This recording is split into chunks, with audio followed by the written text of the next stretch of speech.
Mga kapatid, maraming salamat po sa inyong walang humpay na pagsubaybay bago lang tayo nakarating galing sa office natin at mag-enjoy tayo hanggang alas 9 lang ako, Brother Jando, at kayo magpatuloy at bibigyan natin pagkakataon yung mga kapatid natin na magtanong sa gabing ito. Brother Jando? Okay, so ating unahin katanungan dito naman, galing ito kay Lizel. Sabi niya, ask ko lang po, Father Darwin, paano yung mga kilalang influencer na tumutulong sa kapwa tapos nag endorse ng online games kagaya nila Ivana Alawi, nagkakasala ba sila? Mm. So yung sugal mga kapatid, hindi yan maganda. No, totoo na naalo ka, pero merong mga taong nakunan mo ng pera, 'di ba? Kasunod na araw, ikaw naman yung matalo.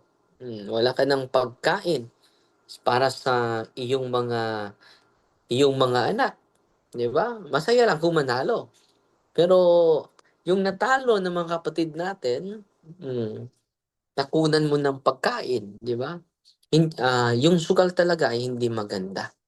Hindi yan makatulong, and then marami sa atin na addicted diyan. May mga online na sugal. Huwag kayong sasali diyan, ha, dahil makasama yan sa atin. At lalo na yung nag-promote ng sugal. Hmm, paniningilan paniningilan tayo ng Panginoon diyan. So maraming mga vlogger kayo nag-promote ng sugal, 'di ba? Dahil may pera diyan, eh, may pera diyan. Kung marami ka ng followers, and then meron kang mga followers na maglalaro diyan, so may mga porsiyento ka diyan. Hmm, at maraming mga tao na na-addicted na sa sugal. Meron na ngang mga grupo ngayon na nakabasa ako na may malaking tarpaulin dun sa Pier 1 na sino man yung mga kapatid natin na nalulung sa sugal, na marami kaming makikinig sa'yo, tumawag ka sa hotline na ito. Dahil marami talaga nalulung sa sugal ngayon at hindi maganda yan. At hindi yang maganda yung pagmamana sa mga kabataan mo. So, nagkasala ba? Yes, nagkasala po to promote immorality, sa gambling, no?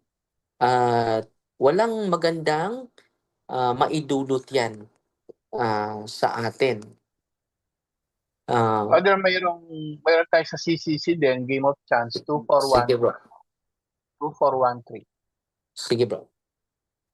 2413 nga bro dyan do, no? Yung Game of Chance ba, katulad ng mga card, yung ano. So mayroon din naman na ano na batas ng simbahan yan, Game of Chance. Bro Jando, Okay lang, binubuksan ko pa. Okay, 2413. Ito tayo ngayon sa browser natin para may ipakita natin sa screen. No? Ayan. Ang sabi dito, 2413 is uh, game of chance, card games, etc. or wagers are not in themselves contrary to justice. They become morally unacceptable when they deprive someone of what is necessary to provide for his needs and those of others. The passion for gambling risks becoming an enslavement. Unfair wagers and cheating at games constitute grave matter unless the damage inflicted is so light that the one who suffers it cannot reasonably consider it significant. Mm. At meron ding sinasabi si ano bro, salamat brother brother Angel. Meron ding sinasabi si Saint John Chrysostom.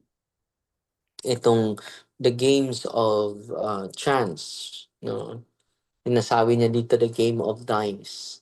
Nothing is more full of covetousness than the game of dice. It produces blasphemies, losses, anger, insults, and countless evils. So, hindi to basta-basta, no? Countless evils.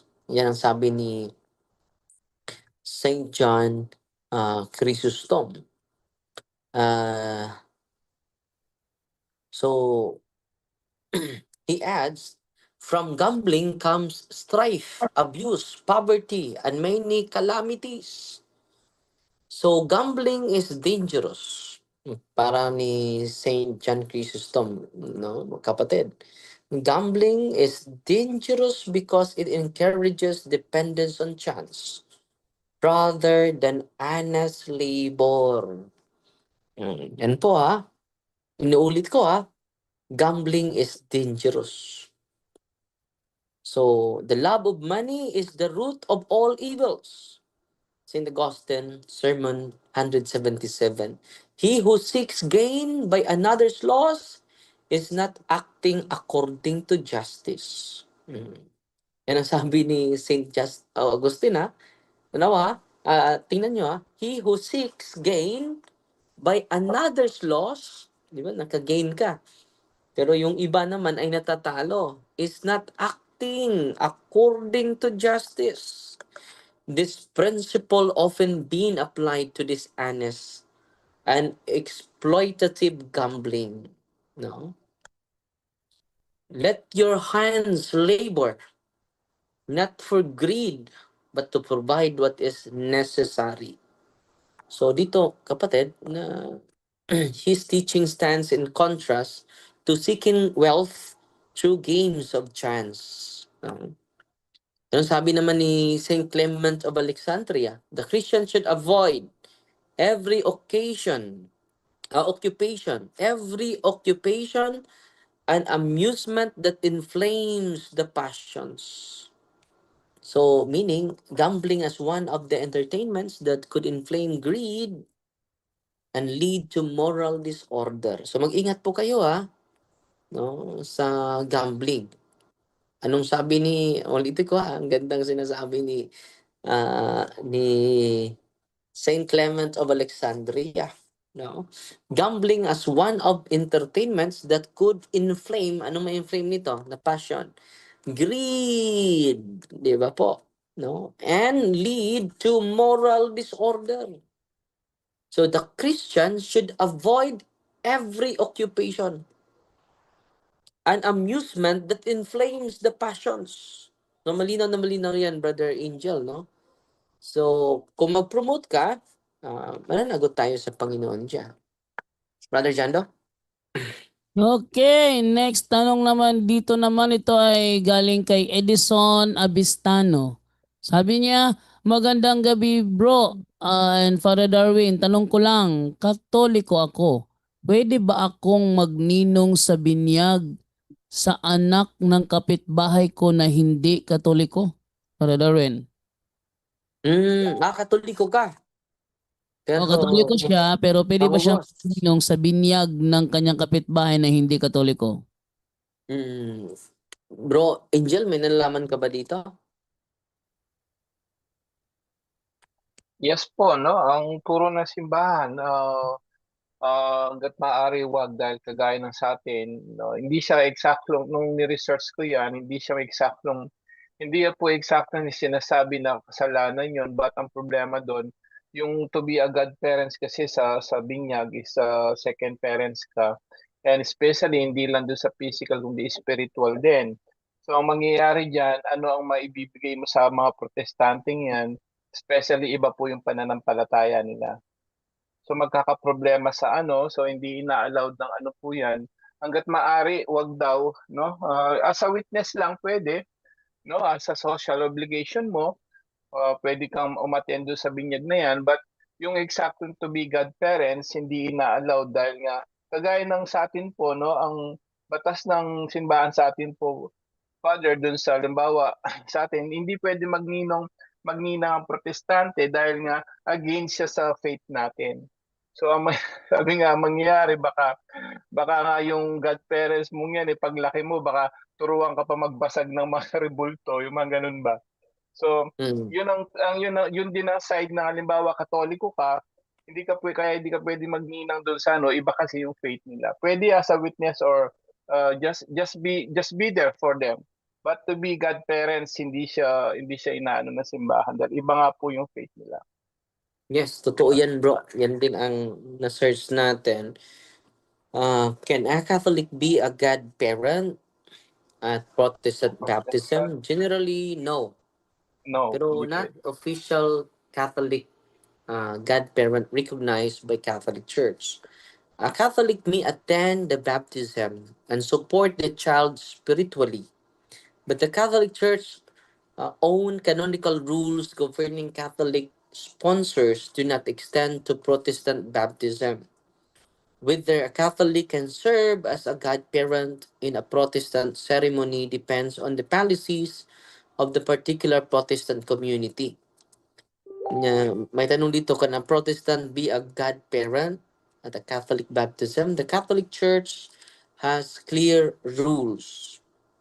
Canon Law uh, 874, paragraph 2. A baptized person who belongs to a non-Catholic ecclesial community may be admitted only together with a Catholic sponsor and then simply as a witness to the baptism. So this means Protestant cannot be the sole godparent at a Catholic baptism. So dito mga kapatid, pwede ano yung mga Protestante as a witness to baptism. A Protestant may serve only as a Christian witness. Hmm. And only if there is at least one qualified Catholic godparent. So, kailangan ang godparent ay Katoliko. Pero pwede ba siya nandun? Pwede siya maging Catholic sponsor o Catholic witness to the baptism. Tinatawag siya na Christian with serve as Christian witness, no?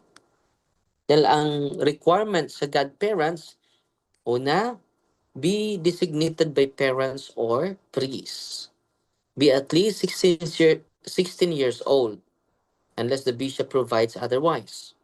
Be a confirmed Catholic who have received the Eucharist. Live a life consistent with the Catholic faith. Yan po yung requirements sa maging godparent, di ba? Not be under a canonical penalty. Wala siyang penalty, hindi siya excommunicated. Not be a child's father or mother. Not be the child's father. Hindi pwede yung godparent, yung tatay mismo. So, ito po yung mga rules and requirements sa Catholic godparents po. So, hindi po, Brother Jando. Okay, next naman from Pats Martinez. Maayong gabi, Padre Darwin. Makasala ba ang 11 years old nga bata og dili siya makasimba og Domingo og kinahanglan ba siya mangumpisal? Ang bata? Bata na 11 years old. Mm. So, kailangan talaga na mag 11 years old maka first communion na yan. So, yung kailan ba maging mortal yung kasalanan? May tatlong criteria yan, Brother Jando. No? Una, ah, full yung knowledge niya. At 11 years old, hindi pa full yung knowledge niya, hindi automatic. Di ba? So, kung meron siyang full knowledge na yung pag pagsimba ay malaking kasalanan, yun po ay maging mortal sin. Full knowledge, full yung consent niya, and then grave act. Grave act po yung hindi pagsimba every Sunday po. But not automatic mortal sin. No, kailangan po itong tatlong criteria, Brother Janda. So, kailangan bang mangumpisal? Pwede siya mangumpisal. Pwede mangumpisal. Lalo-lalo na kapag present po yung tatlo. Yung present yung tatlo, Brother Jando, yan po ay mortal sin. Na, Brother Jando? Okay, next tanong naman is from Sha. Good evening, Bro, Father. may And naka-raise hand yata. may naka-raise hand. Wait lang muna natin. Unahin ito naka-raise hand kasi ano sino? Mary Jane Perez. Mary Jane Perez, good evening. Mary Jane Perez. Hello po. Hello, good evening. Narinig niyo po ako? Yes, Yes, narinig narinig ka. ka. Okay po. Ang tanong ko lang po, yung clarification lang po, yung related po sa online games po, kasi online games naman yung topic na tanong ng iba. Yung sa narinig ko po sa YouTube channel niyo po, yung Mobile Legend po ba, totoo po ba na doorway po ba ng demons po? Kasi marami na po naglalaro ng Mobile Legends sa totoo lang po. Especially po sa mga kaibigan natin po na mahilig po sa ganyang online games po. Yun na lang po ang tanong ko. Alam ko marami pang nagtatanong po. Salamat po, Father Darwin at Brajando at sa lahat po ng punto per punto, and God bless po. Salamat, Okay. Mary Jane Perez, sa magandang katanungan. Itong Mobile Legend talaga yung gusto niyang i-elaborate. Okay? So, unang-una, during exorcism, mga kapatid, meron akong isang isa sa mga hinaharas ng demonyo. 15 years old from Cebu. At during exorcism, mga kapatid, ang daming demonyo nakapasok sa kanyang katawan. At I commanded him at them to tell me their name. We are legion. Sabi ng mga demonyo, we are legion. Wait muna ha, dahil nandito yung yung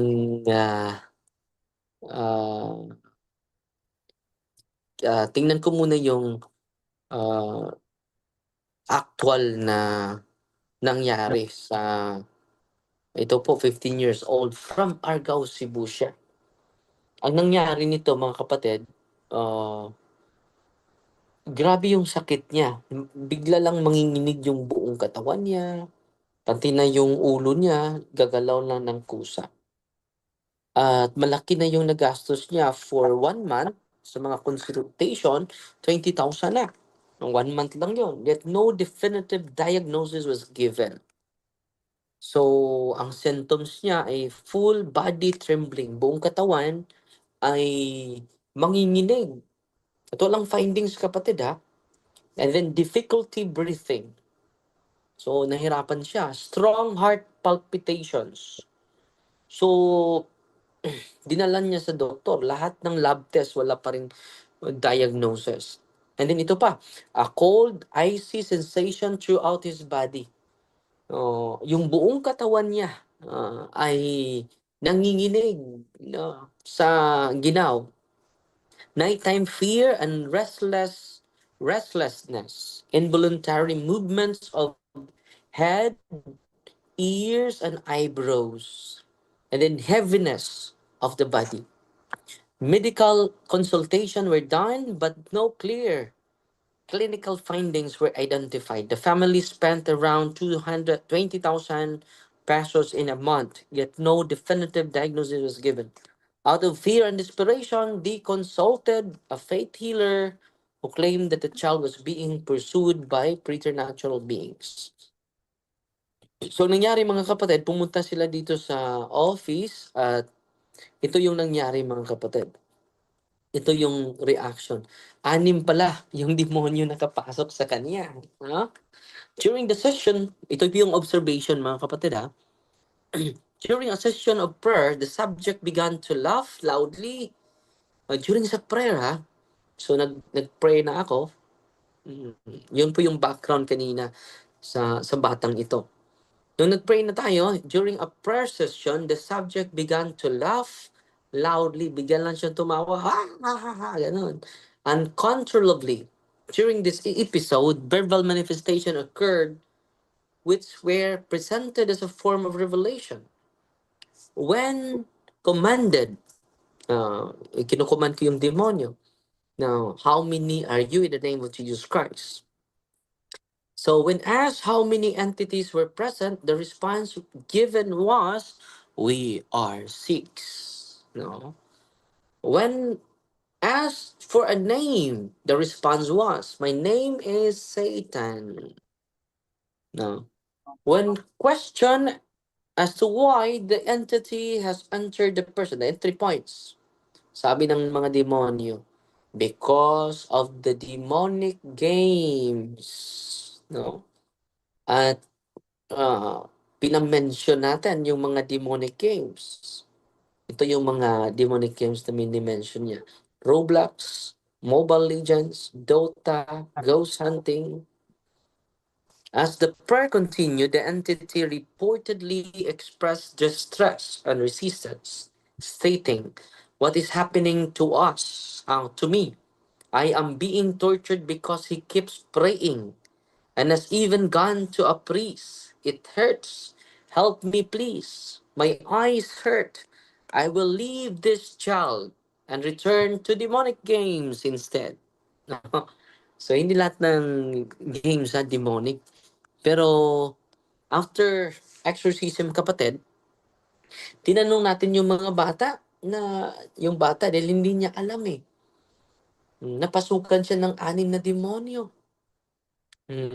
At isa sa mga entry points is the demonic games. At isa ang mini-mention dito yung Mobile Legend, kapatid. At nung hindi na siya naglaro, nirenounce niya itong mga demonic games, completely liberated na po siya, Sister Mary Jane. Thank you po, Father Darwin. Salamat po. Out na po ako kasi tinawag na po ako nila. Thank you. God bless. God bless, kapatid. Okay, thank you Ma'am Mary Jane. Dito naman tayo ngayon sa isa pala nakarisan dito, si Ate Mirna. Ma'am Mirna, good evening. And open your camera. Ma'am Mirna. Yes po. Ay, yes. Yes. Wait lang po. Please. You like to start my video. Hmm? Yan, okay na. Abor ka, anak. Jama mo start ko to yan. Go ahead eh. Ah, Ano na natin, atin na lang i-close video to kasi mahina internet.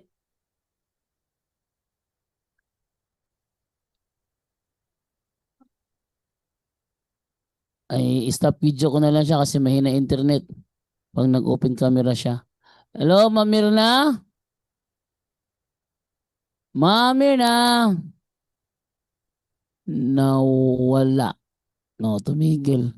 Humina yung camera niya na binuksan. Brother Jondo, Hello, oh.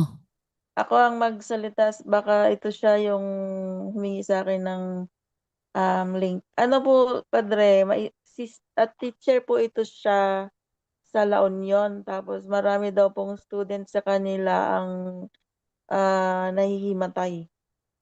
At yung katulad din sa Wala ba silang exorcist doon? ay, hindi ko po sure kung meron sa La Union, pero meron po sa Tarlac. Dapat lalapit sila sa pinakamalapit na exorcist. And then, wag nilang ipadala sa mga albularyo dahil kapag dinala nila, tudoble yung problema. Yan po yung Nasasapian po, Padre. Nasasapian. Hindi nahimatay. nasasapian talaga. Opo, sabi nito, good morning. School po namin, ang dami pong nasasapian. So hindi pa natin ang exorcist yung magsabi na nasapian ba or hindi. Dahil meron namang mga level of harassment. Merong obsession ti Hilda, meron ding obsession. At kung mas mabuti na mamadala nila sa pinakamalapit na deliverance team and exorcism ministry or center, Ate Edna. Okay po, salamat. Salamat eh. Okay, ito tayo ngayon sa next naman si Teche Lansangan. Teche Lansangan, good evening. Hello? Po, good evening. Naririnig po ako. Yes, Naririnig naririnig po, po. kapatid na Tichi. I am from Milan. Wow! I am part of the family of the bar na magiging guest si Father Darwin on Monday. So, yun po. Teka po, bakit may video ako? Nagtatrabaho po kasi ako. Okay po. Meron po akong nais pong sabihin, maaring malayo sa topic. Ano po? Kasi po meron po akong kasama sa trabaho which is lagi po siyang galit. So, yung pong aming pinagtatrabahuhan ay malaking bahay, milyonarya. So, malalaking Buddha po ang kanilang nakadisplay. Ano po? So, para po ako ay malayo sa mga bagay na yon, ako po ay hindi nawawala ng St. Benedictine Cross na na-exercise na po. So, alam ko po sa tagal po ng panahon na ako po ay lumalapit palagi sa mga exorcist priest at saka po sa paniniwala bilang Katoliko na ang kalaban ay nasa tabi. Alam niyo po, lagi siyang galit. Ang haba ng oras niya, hindi natatapos ang kanyang trabaho. So minsan po, hindi ko na po natiis, laging ako po'y namamlansya lamang sa isang lugar, yun ang trabaho ko. Darating po siya may galit, may tawa, hindi ko po alam kung anong klaseng nasa isip niya. Alam niyo po nung kinagalitan ko, sabi ko, wag mong dalin ang galit mo sa lahat ng sulok ng lugar na ito. Lalong-lalo na sa akin. Kasi hindi naman ako mabait, hindi naman ako banal. Alam niyo po, Father, nung dumaan siya ng 3 beses, naamoy ko po siya na amoy na gomang sunog na sumasalimuot hanggang ang baho po niya. Napakabaho niya. Kasi po, nung makita ko, Father, no, meron po siyang triangle na nakasuot na may cross pero may mata. Ano po, ayun, nilapit ako, my God. So, yun po ang nangyayari, no? So, sabi ko, hindi ako patatalo sa'yo, sabi ko. Kalma ako, talaga pong sinabi ko po yung 3 beses yung St. Benedict, Cruz Sacra Sit Mihi Lux, Non Draco Sit Mihi. 3 beses po yun. So, nawala po yung amoy. So hindi na po siya lumapit. Father, ano po ba yun yung kuminsan sa mga bahay po dito, usually wala po talagang nakalagay na cross. Wala po talaga as in puro Buddha. Tuwing ang topic po ay exorcist, ay talaga po at saka po yung mga spiritual warrior, spiritual warfare, nararamdaman ko po na talagang napakabaho sa paligid. At saka po talaga pong, kasi po may mga kuko na mahahaba na nakadisplay na ginagawa po nila talaga na binibili nila ng mahal dito sa Italy, no? So sabi ko, ano po ang the best way na bakit ang lahat ng ito'y naaamoy ko, nararamdaman ko, malaking bahay, nag-iisa ako, hindi ko alam kung may kasama ako, kahit po ngayon, ano po. So, nararamdaman ko po talaga yung masamang espiritu. What is the best way na talagang ako po ay laging nananalo dahil ako po ay isang Katolikong nasa state of grace, makasalanan man, pero sumusunod sa lahat ng naging batas ng Panginoon, ng ating simbahang Katolika, ang ating inang simbahan. Lahat po dahil ako po talaga ay magbuhat pa po ng pasimula, ako po ikinasal na isang malinis at gusto ko po talaga na maging malinis. But nararamdaman ko po yun, tama po ba na ako po ay laging maramdaman ko yung mga bagay na yun? Father, ano po ba yun? Napakahirap ng tanong ko. Sorry po, mahaba, no? Pasensya na po. Gabi na sa inyo. Salamat po. Salamat, Sister Tichi Lansangan from Milan, Italy. Layo. Family of the Bar, Father. Ha? So, sa Family of the Bar, kasama ko po si Sister Nanette Miloda. Kayo po yung mag-guest dito sa Monday online. Yes. Thank you po. We are waiting for you. Maraming salamat po. Salamat po, kapatid. So, ang tanong niya ay bakit makaamoy siya, maka-sense, extraordinary yung senses niya. So, isa sa mga possibility dahil hindi pa natin alam, no? Dahil yung mga ninuno natin or yung lugar, infested ang lugar, no? Anong gawin mo? Dahil lagi ka na nag-receive ng sacrament, no? Living in the grace of God. So, bakit ano pa yung kulang? So, isa sa mga kulang, kapatid, isalin nyo sa confession yung mga occult practices ng mga ninuno mo. And then, i-renounce mo siya. So, pinupost ko po yung solemn renouncement dito sa, pinipin ko po yung solemn renouncement dito sa, pinipin natin, no? This is a very helpful for the faithful who are facing spiritual struggles and oppression. merong short form of deliverance. Magsagawa ka ng deliverance, kapatid, and then solemn renouncement for 7 days. So, pinupost ko po ito pinipin ko din dahil pangalawa na pinipin, dalawa lang yung mapin natin. So, isa dito yung solemn renouncement for 7 days. Nandito yung ungodly vows. Itong mga ungodly vows dahil yung mga ninuno natin ay laging lumalapit at dinadala tayo sa mga albularyo. Kung ma-recall natin, yung mga pangalan ng mga okultista, yung mga albularyo, mga palm reading, card reading, no, na nilapitan nila, i-renounce natin ungodly vows, pact, and agreement kung meron man. At pangalawa, yung unholy soul ties. Isa nito yung mga ex mo na meron kayong nangyayari before sa husband mo. Before ka nakasal, i-renounce mo sila. At yung mga ancestors natin na may mga kapangyarihan, may mga orasyon, may mga yam-yam, may mga anting-anting, may mga amulets, no, na mga pangyarihan, i-renounce natin in front of the Blessed Sacrament. So, Sister Tichi, yan po yung gawin mo, i-renounce mo yan. And then, meron ding closing the chakra points, or, not chakra, closing the third eye or psychic ability. Yung third eye, hindi lang po yung makakita, kundi makaamoy, makasense ng mga spiritual presence sa mga preternatural beings. So, pwede closing the third eye or psychic ability. Yan po yung ipagdasal mo, kapatid, ha? Kinakailangan mo yan.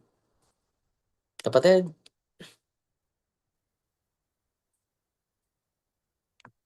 Okay, nag-mute siya. So, Ate Balikan, Ate Teche, Ma'am Amen Teche. po. Amen po, Father. No, sa totoo po, talagang nag-renounce na po kami. Nagkaroon na po kami ng healing conference last May. So, lahat po naka-renounce na yan. Every time po na ginagawa namin yan, yun Yung lamang psychic po na... ability. Te, Yes po, yung pong psychic ability. Maaari dasali po, na? yung pong psychic ability, hindi ko pa po alam yung Oh, yan. I think kailangan ko pa pong malaman yan. Pero yun nga po, lahat po ng mga bagay na iyan, kahit po sa bahay, pagpasok ko, talaga pong kinukuha ko po yung mga rosary nila na may evil eye, yung bracelet, yung mga amulets, meron pa pong orasyon sa bahay na nakikita ko. Father, hindi ako dapat, sabi ko nga, sabi ko maging Infested yung ano. Yes po. So, ang nangyayari, Father, kung nakikita ko yun, I took it. Kinukuha ko po, dinadasalan ko. Bago po, ako po ay magsisimba. Ang mangungumpisal, magsisimba at mangungumunyon. At saka po ako magdadasal. Kasi po meron po akong black book. Ano po? Yung black book na yun, tutunawin ko. Pag naging abo, nilalagay ko po sa mga halaman.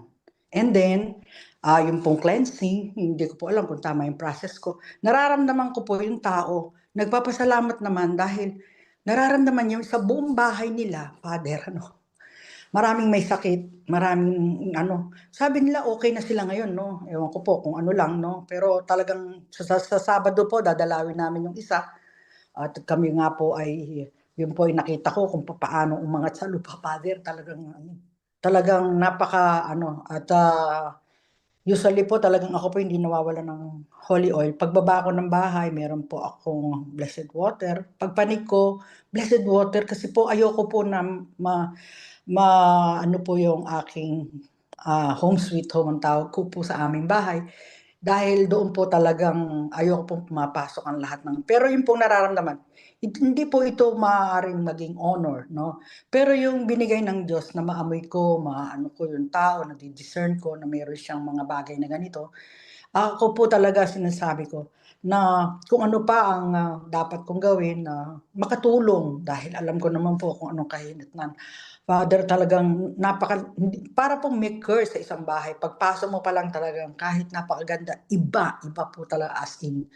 So maraming salamat, Father. We are waiting sa Monday, no? Kami po lahat doon, kami po ay siguro more or less nasa 60 persons sa OFW, iba't ibang bansa. At ako po ay isa sa mga member ng Family of the Bar Foundation. Kami po yung unang-una, mga pioneer na ano, at anong pangalan no? Gusto naming mas tumindi ang laban sa dyablo na sa pamamagitan ng kalinisan ng puso galing sa Panginoon. Maraming salamat, Father, at kailangan ka namin. Thank you, Lord. At salamat, sister, ha. And then, dapat i-renounce mo yung, yung extraordinary senses mo. No? At dapat hindi ka maging attached dyan. No? Dahil nandito sa, sa renouncement, sa solemn exorcism, kasali yung mga extraordinary na mga gifts, kahit authentic pa yan, dapat i-renounce. Nandito po yan sa occult third eye, no? So, extraordinary gifts, i-renounce din. Katulad ng speaking in tongues, vision, prophecy, and healing. Nandito yan sa, sister, sa third eye, no? Yung third eye, pinakamalawak po. Pinakamalawak po yan. Naging doorway of the evil spirits po. Kapag hindi natin makonsecrate ang ating buhay. Pero, ang payo ko lang sa'yo, kapatid, na kung makasense ka na, i-renounce mo. Dapat mawala yung attachment mo sa ganyan na kapangyarihan. I-renounce mo yan para hindi ka na maharas, hindi ka na makasmell ng kahit na ano. So you will rely on God, you will trust on Him alone, not on whatever extraordinary gifts and power that you receive. Okay? At mag-bless na ako, Brother Jando, ha? Wait lang, Padre. May Okay. nag-text dito. 1 May to nag-text? 1298, sabi niya dito, Father Darwin, good eve. Pwede sabay yun ang deliverance prayer o solemn sa 7 days? Renouncement. Oo. Renouncement. Pwede. Pwede mag-deliver ng tao. Isa lang yan. No? Isa lang yan. In part po yung part sa deliverance yung renouncement, di ba po? Okay, pinakalas ito naman sa text pa rin, 3850. Sabi niya dito,